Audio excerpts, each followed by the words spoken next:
Le président des États-Unis, Donald Trump, a annoncé dans la nuit de lundi à mardi qu'un cessez-le-feu entrait en vigueur entre l'Iran et Israël, après 12 jours de conflit marqués par une escalade sans précédent et une intervention militaire directe des États-Unis d'Amérique.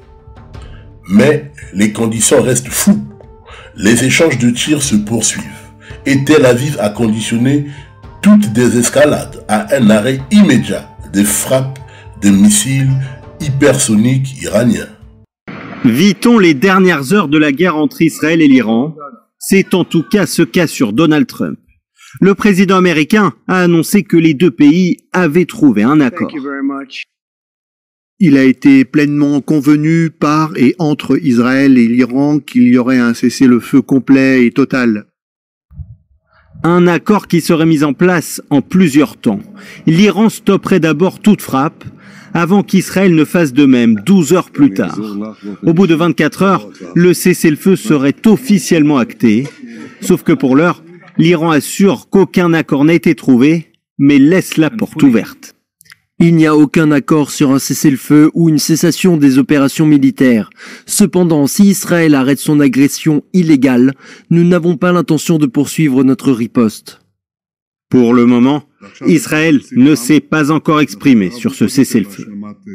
L'actuel premier ministre israélien, Benjamin Netanyahou, a visiblement sous-estimé la puissance militaire de l'Iran. Selon certaines sources, l'actuel premier ministre israélien serait caché dans une base militaire américaine en Grèce. En négociant le cessez-le-feu avec l'Iran, l'État sioniste hébreu vient d'admettre son échec, mais surtout son incapacité militaire à faire face aux missiles hypersoniques iraniens. Rappelons que 70% de Tel Aviv est complètement détruite. Le dôme de fer tant vanté n'était qu'un simple slogan, un simple narratif pour effrayer les pays voisins de l'État sioniste. Merci de vous abonner et de partager la vidéo. Au revoir.